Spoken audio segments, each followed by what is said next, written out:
dulu itu bahasa Arab, pemberitahuan tentang masuknya waktu sholat. Ya, itu artinya azan. Ya, jadi azan ini mulai disyariatkan itu azan pada tahun pertama Hijriyah, ketika Nabi hijrah ke Madinah. Kenapa ada azan? Ya, karena Nabi dan para sahabatnya ketika itu berpikir, kira-kira bagaimana caranya mengumpulkan orang ini datang ke masjid? Bagaimana caranya? Ya, karena kan itu masjid dibangun adalah bagaimana kaum muslim itu mendirikan sholat berjamaah. Ya.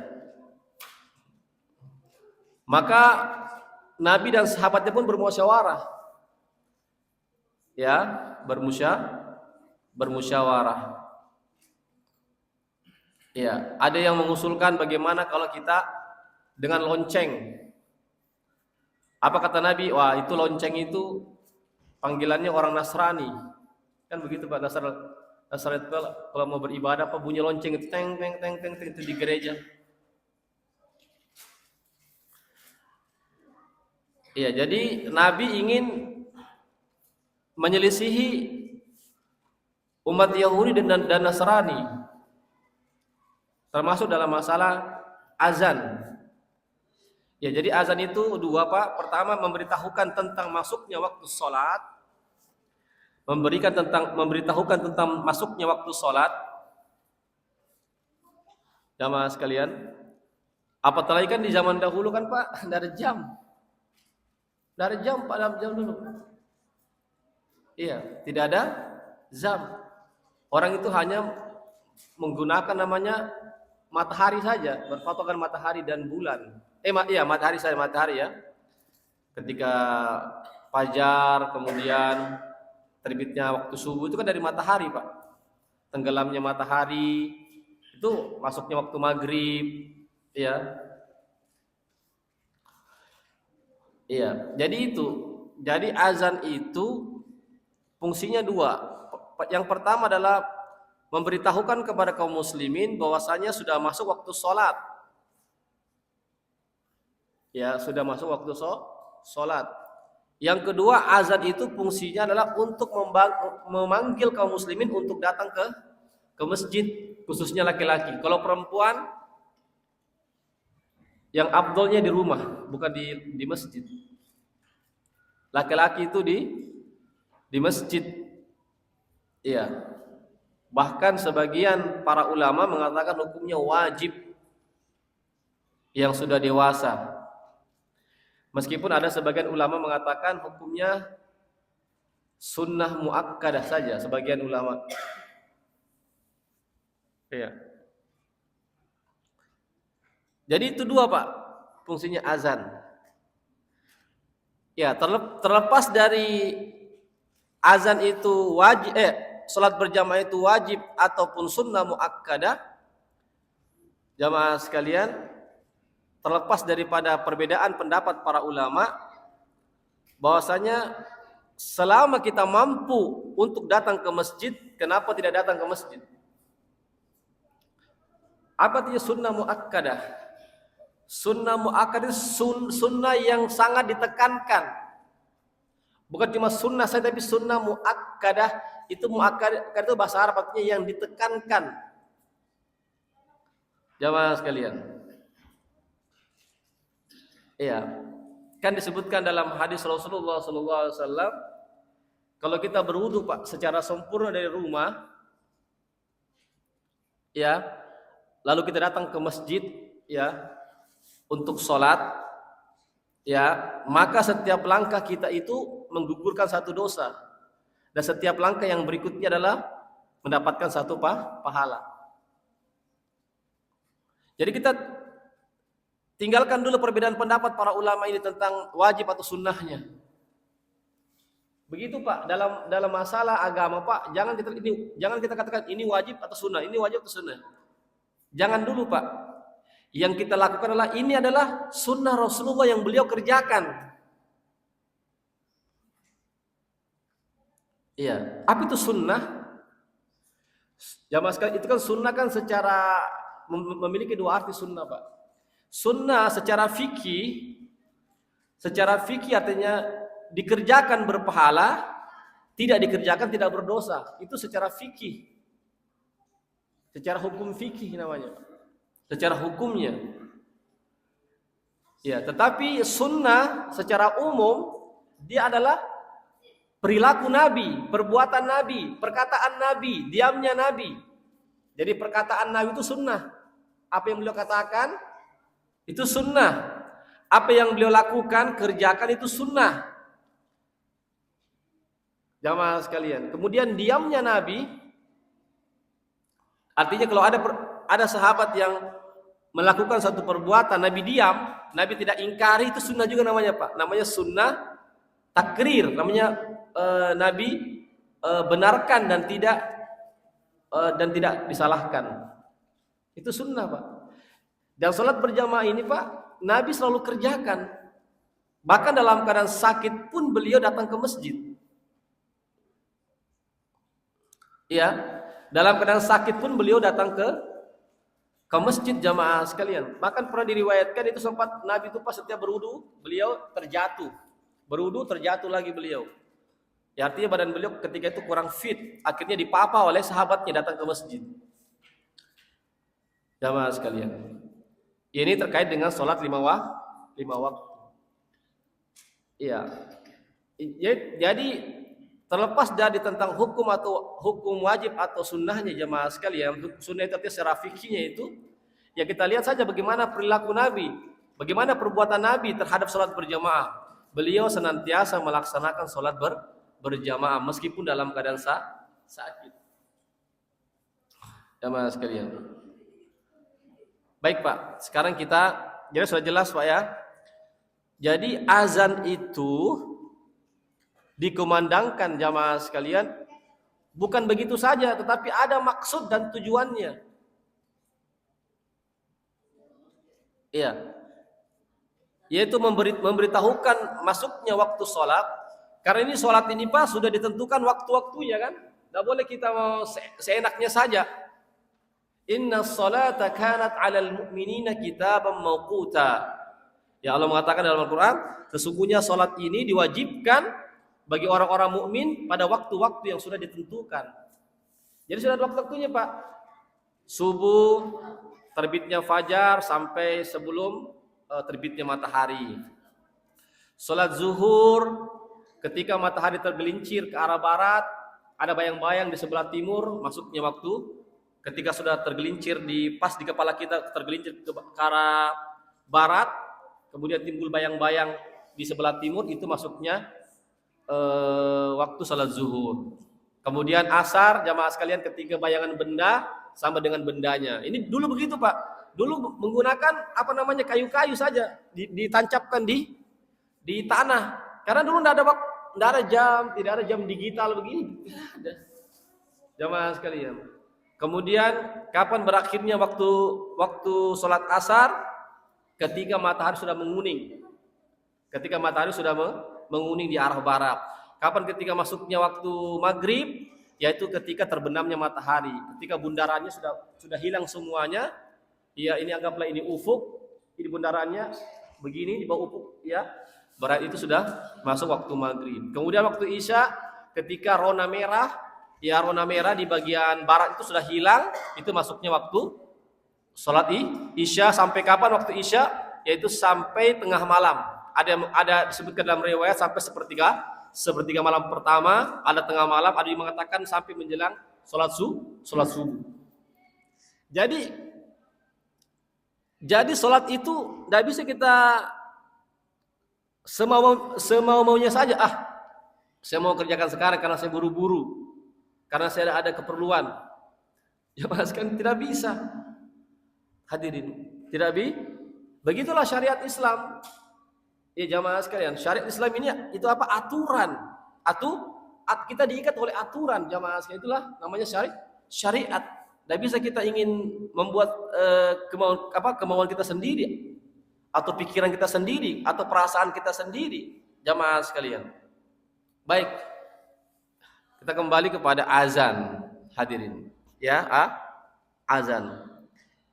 Ya, sebagaimana tadi saya katakan, ya, jadi azan ini Pak sempat sebelum ditetapkan oleh Nabi, azan dengan panggilan sekarang Allahu Akbar, Allahu Akbar. Dulu tuh sahabat masih dengan Nabi masih ya bermusyawarah ya tentang itu. Ya, ada yang mengatakan ada yang mengusulkan ya Rasulullah, bagaimana kita dengan trompet? Ya, apa kata Nabi? Itu ya alat yang dipakai oleh orang-orang Yahudi. Begitu Pak, orang Yahudi kalau mereka mau beribadah, ya dia dengan trompet, memberitahukan dengan trompet. Iya. Akhirnya Nabi tidak terima. Iya. Kemudian yang ketiga, ada sahabat yang usulkan bagaimana dengan api? Dengan api. Apa kata Nabi? Tidak. Itu api itu ya ibadahnya orang Majusi. Itu Majusi itu Pak adalah kaum yang menyembah api.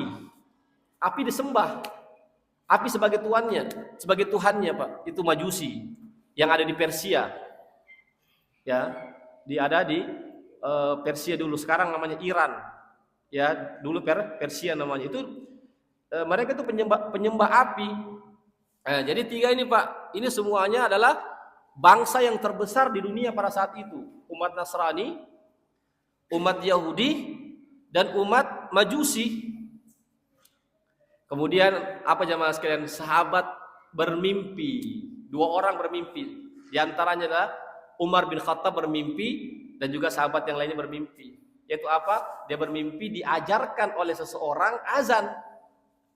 Azan yang sekarang ini. Akhirnya disampaikanlah kepada Nabi. Disampaikanlah kepada Nabi. Dan dua orang ini bersamaan dia mimpi. Artinya sama begitu lapas-lapas azannya. Ya, disampaikanlah kepada Nabi. Akhirnya Nabi pun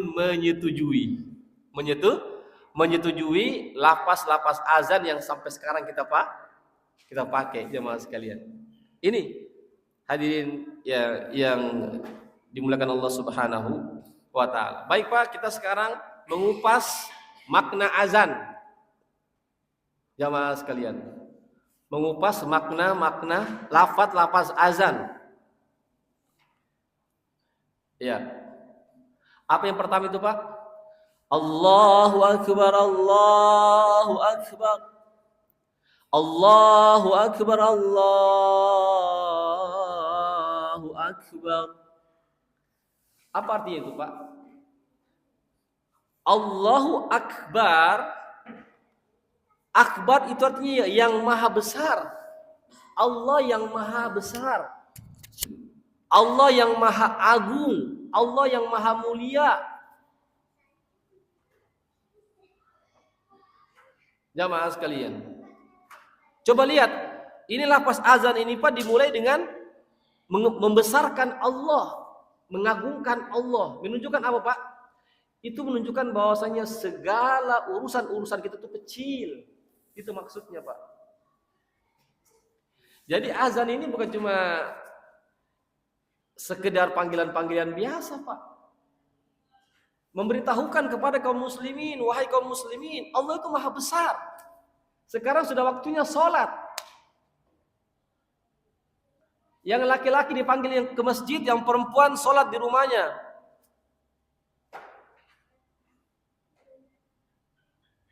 Jamaah sekalian, saya bertanya Pak, apakah ada yang lebih akbar daripada Allah? Tidak ada. Apakah ada yang lebih agung daripada Allah? Apakah ada yang lebih mulia daripada Allah? Akbar itu Pak, Allah maha besar itu besar apanya Pak? Semuanya dari segala sisi. Kekuasaannya, tempatnya, ketinggiannya, kekuatannya, syariatnya, jamaahnya, semuanya termasuk zatnya Allah.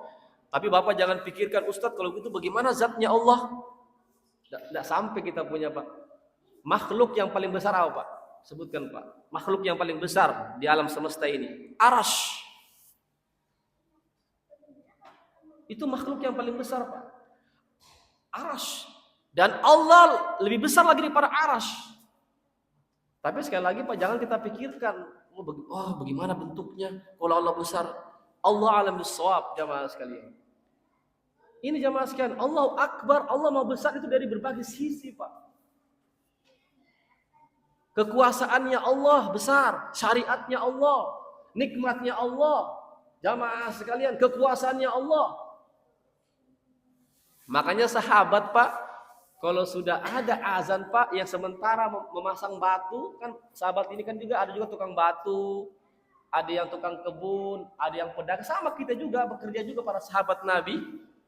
Tapi ketika sudah ada panggilan azan, Allahu Akbar, langsung, Pak, ditinggalkan. Nggak dilanjutkan. Ditinggalkan, Pak. Karena apa? Karena dia paham bahwasanya Allah itu maha besar. Ini bangunan yang dibangun itu kecil, akan hancur. Makanya turun ayat, Pak. Melihat bagaimana senangnya Allah kepada para sahabat Nabi. Jadi kalau kita ingin mencontoh, Pak, contoh sahabat Nabi, Pak. Jangan contoh-contoh orang yang masih hidup, karena belum tentu dia lurus terus. Kan begitu kan perkataan sahabat Nabi. Manistanna, ya, barang siapa yang ingin mencontoh, yang mengikuti suatu kaum, maka hendaklah dia mencontoh orang-orang yang sudah meninggal dunia. Karena orang yang masih hidup ini, Pak, belum aman daripada fitnah. Kita, Pak, belum aman daripada fitnah yang masih hidup. Iya, boleh jadi kita menyimpang di akhir-akhir hayat kita. Tidak tahu kan, Allah alam, Pak. Takdir tidak tahu, Pak. Jamaah sekalian, maka disebutkan dalam hadis Rasulullah SAW, ada seseorang itu, Pak, yang dalam kehidupannya dia beramal soleh, tapi di akhir-akhir hayatnya, jamaah sekalian, dia berbuat amal keburukan. Akhirnya dia meninggal dunia, Pak, dalam keadaan berbuat keburukan. Maka ditetapkan dia sebagai penghuni neraka. Kan tidak tahu, Pak. Kita tidak tahu, jamaah sekalian. Makanya kita berdoa, ya Allah, wafatkanlah kami dalam keadaan husnul khotimah. Kan begitu, Pak. Ya Allah, wafatkanlah kami dalam keadaan Islam. Karena kita tidak tahu ke depannya, Pak. Ini ada, Pak, terjadi di zaman Nabi. Ada orang berjihad, Pak. Kata sahabat, wah, ini penghuni surga ini. Sahabat langsung tetapkan dia, ya Rasulullah, apa kata Nabi, penghuni neraka. Orang berjihad, Pak, dia bunuh semua orang-orang kafir, Pak. Ini di zaman Nabi. Apa kata sahabat? Wah, ya Rasulullah, ini sudah pasti penghuni surga. Iya. Apa kata dia? Bukan, penghuni neraka. Heran sahabat. Nabi saya Rasulullah, ikuti dia terus. Diikuti sama sahabat, diikuti. Akhirnya ini orang ini, Pak, terkena jamaah sekalian, terkena pedang. Jamaah sekalian, akhirnya terluka. Dia tidak sabar, Pak, akhirnya dia bunuh diri. Bunuh diri. Apa kata Nabi? Tempatnya adalah neraka. Jamaah sekalian, jadi kita tidak aman, Pak. Jadi yang kita ikuti adalah sahabat Rasulullah Sallallahu Alaihi Wasallam, jamaah sekalian. Ya, jadi yang menjadi idola kita adalah para sahabat Nabi. Jamaah sekalian, Ustaz, bagaimana caranya kita mengetahui para sahabat? Jaraknya antara kita jauh sekali. Kan sahabat kan hidup di abad pertama, Pak, ya, bersama Nabi. Sedangkan kita ini abad ke-14 kan, ya, 1447 Hijriah kan sekarang. Jamaah sekalian, 14 abad yang lalu jarak kita dengan sahabat. Bagaimana caranya, Pak? Ya, caranya adalah melalui karya-karya para ulama yang seperti yang saya bawakan ini, Pak. Ini jamaah sekalian, disinilah kitab-kitab para ulama yang menjelaskan tentang bagaimana perbuatan-perbuatan para sahabat, bagaimana ibadah-ibadah mereka, jamaah sekalian. Baik, Pak. Ya, jadi ketika para sahabat, jamaah sekalian, memperhatikan masalah sholat, artinya, Pak, ketika sholat ada azan dikumandangkan, Pak, semua pekerjaannya ditinggalkan. Sekarang bagaimana kita sekarang, kaum muslimin? Sangat jarang kan, Pak? Sangat jarang kaum muslimin ketika azan dikumandangkan langsung datang ke masjid. Iya, yang ada ya sibuk. Iya, lanjutkan pekerjaannya, masih panjang. Betul itu zuhur. Zuhur kan panjang waktunya, Pak, ya. Anggaplah sekarang salat zuhur, anggaplah jam 12 misalnya. itu zuhur berakhir Pak kurang lebih jam 3.20, karena masuk asar itu kan 3.21. Berarti ada 3 jam 20 menit. Betul waktunya panjang.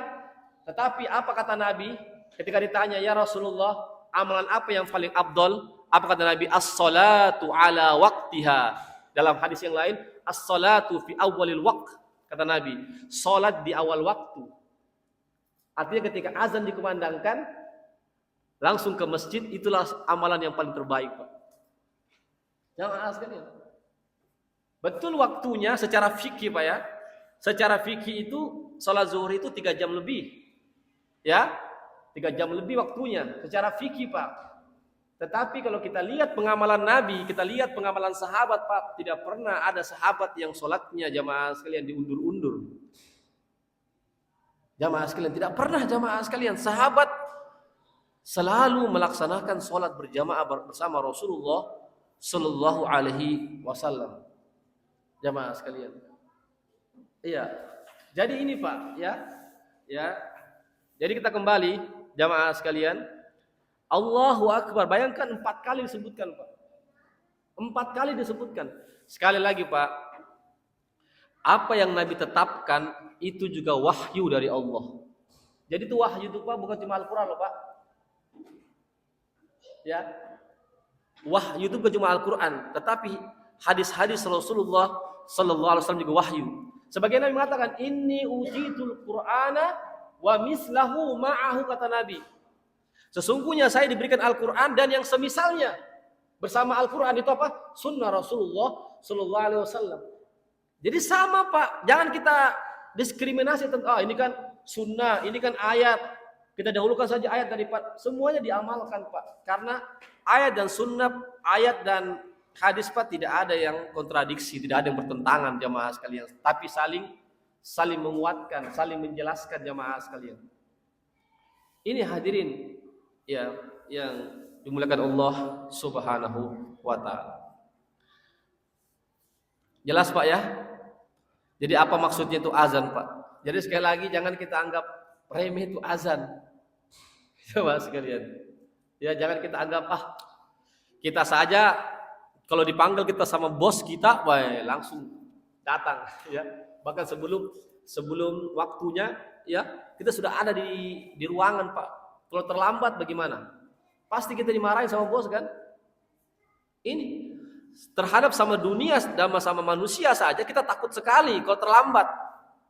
Jamaah sekalian, sekarang bagaimana dengan panggilan Allah? Jamaah sekalian, panggilan Allah Subhanahu wa taala. Disebutkan dalam Al-Qur'an, Pak. Allah berfirman, "Wa man ahsanu qawlan mimman da'a ila Allah wa 'amila shalihan wa qala innani minal muslimin." Apa artinya itu, Pak? Artinya siapakah orang yang lebih baik perkataannya dari orang yang mengajak manusia kepada Allah? Artinya, Pak, ini pertanyaan yang tidak membutuhkan jawaban karena sudah jelas jawabannya. Tidak ada ajakan panggilan, Pak, yang lebih baik daripada memanggil manusia kepada Allah. Kata ulama, ini ayatnya adalah berbicara tentang azan. Jadi azan itu jemaah sekalian adalah panggilan yang terbaik. Jemaah sekalian. Makanya disebutkan dalam hadis Nabi, Pak, muazzin itu muazzin itu orang yang berazan. Itu bahasa Arab, Pak. Muazzin itu orang yang mengumandangkan azan atau juru azan itu muazzin. Disebutkan dalam hadis Nabi, itu muazzin dan Pak pada hari kiamat kelak, pada hari akhirat kelak, Pak, dia yang paling tinggi lehernya, Pak. Yang paling tinggi lehernya kata Rasulullah Sallallahu. Artinya Allah berikan kemuliaan kepada muazzin. Kenapa? Karena muazzin adalah orang yang terbaik. Karena apa? Dia melakukan panggilan-panggilan yang terbaik jamaah sekalian. Ya, apakah ada panggilan yang lebih baik daripada azan? Silakan, Pak. Tidak ada. Jamaah sekalian. Hari ini orang memanggil ke tempat ini, ke tempat itu kan begitu, Pak. Kumpul-kumpul di sini, minum-minum di sini, makan-makan di sini, ngobrol-ngobrol di sini, pergi. Kan begitu sekarang, Pak, panggilan. Ini panggilan, Pak, begitu banyak panggilan jamaah sekalian mengitari kita di kampung kita, di luar kampung kita, jamaah sekalian. Itu menunjukkan jamaah sekalian, kalau azan adalah sesuatu yang panggilan atau ajakan yang terbaik di antara azan-azan, di antara panggilan-panggilan, seruan-seruan yang lainnya, maka Allah berikan kekhususan kepada muazzin pada hari akhirat. Nanti dia yang paling tinggi lehernya, jamaah, orang yang paling tinggi lehernya. Yang ketiga apa? Berarti orang yang memenuhi panggilan azan, maka dia adalah orang yang terbaik. Kan begitu, Pak? Kan begitu, jamaah sekalian. Ya. Jadi tiga ini, Pak. Azan adalah panggilan yang terbaik. Kenapa? Karena memanggil manusia kepada Allah, untuk sujud kepada Allah, untuk mendatangi rumah Allah Subhanahu wa taala, kan? Ini kan rumah Allah ini, Pak. Jamaah sekalian. Iya. Berarti kita ini adalah tamu-tamunya Allah semua.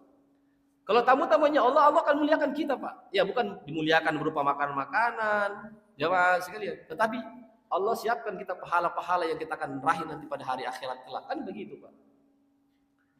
Kemudian siapa yang mengumandangkan azan, maka dia adalah orang yang terbaik.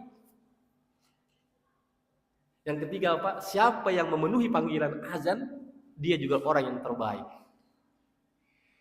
Jamaah sekalian, ini yang harus kita hadirkan, Pak. Kenapa hari ini kita azan, biasa-biasa saja, tidak ada bergeming. Rumah kita dekat dari masjid.